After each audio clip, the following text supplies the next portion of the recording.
Decolonization, as often discussed, is a sweet dream. It inspires us, but in practice, to fully decolonize would mean removing Christianity, rejecting formal education, undoing government systems, even erasing many aspects of our modern life.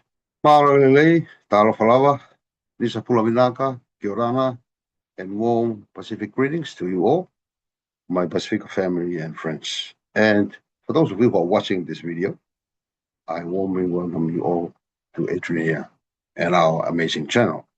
Today, I want to share some thoughts on a subject that often comes up in our Pacifica spaces, which is decolonization.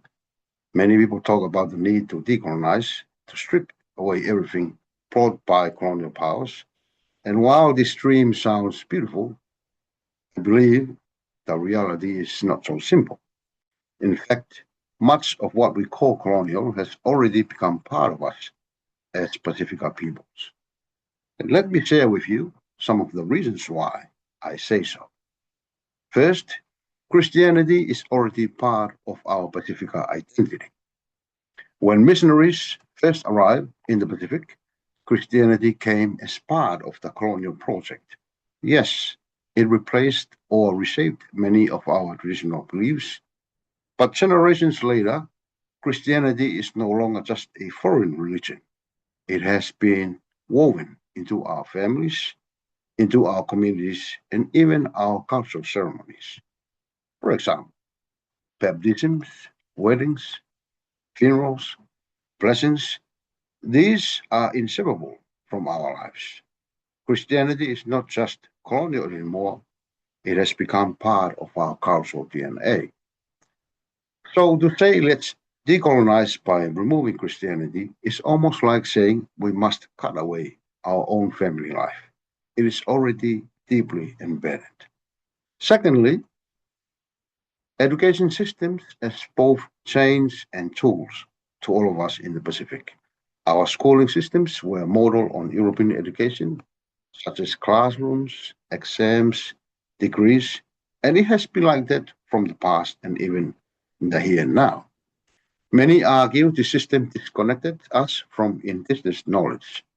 That's true, but at the same time, it has become the very tool our people used to survive and thrive in today's world. Without that system, many of us would not have access to jobs, to leadership, or opportunities to even raise our voices. The question is not to remove it, but how do we indigenize it? How do we adapt? How do we make it serve us as Pacifica people? And like I said before, the colonial system is already in our blood, already part of our way of learning. It is part of our work and part of our survival. Thirdly, our Pacifica culture has already been transformed through the process of colonization. When people talk about decolonization, it's often as if we can go back to some pure colonial past. But let's be honest, the past no longer exists.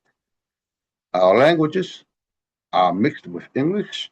Our ceremonies include both traditional rituals and Christian prayers. Our worldview is already hybrid. This does not mean we have lost everything. It means we have created something new. We have created something that is living and evolving Pacifica culture. 4. The sweet dream versus reality. Decolonization, as often discussed, is a sweet dream.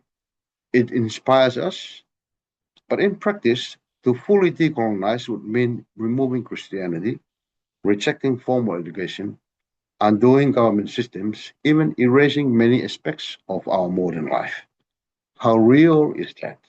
How many of us are ready to give all of that up? Instead, the real challenge is not to erase everything colonial, but to find balance. That means to honor our indigenous roots, to reclaim our stories, languages, and values, while we also acknowledging that colonial influences are now a part of us. So, my Pacifica families and friends, and for those of you who are watching this video, When I think about decolonization in the Pacific, I don't see it as going back or tearing everything down, but rather I see it as a journey of integration, keeping what still keeps us alive, questioning what harms us, and reshaping it all to serve our people and spirit's vision for all of us. We cannot pretend that colonialism didn't change us. In fact, it did, and it still continues to this very day. It is our churches, our schools, even our bodies and daily lives has already been colonized, as I have mentioned, in many ways. But we can still rise. We can still reclaim. We can still reframe and reimagine our Pacifica cultures.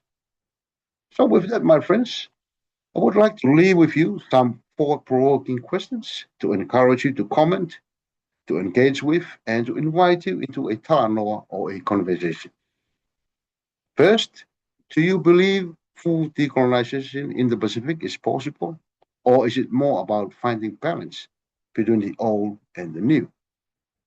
Secondly, how has Christianity, education, or colonial influence shaped our own identity or family life? Number three, what parts of our indigenous culture do you think we must protect and reclaim for future generations? And lastly, if we can't fully decolonize, what does a spirit-led, authentic Pacifica future look like to you? Malo Obito, thank you for joining me in this reflection. If this resonates with you, please like, share, and subscribe to our amazing channel, Edrienia, so we can continue to walk this journey together. It's me, Seni, from Edrienia signing off, but I'm more than happy to see you again in my next video.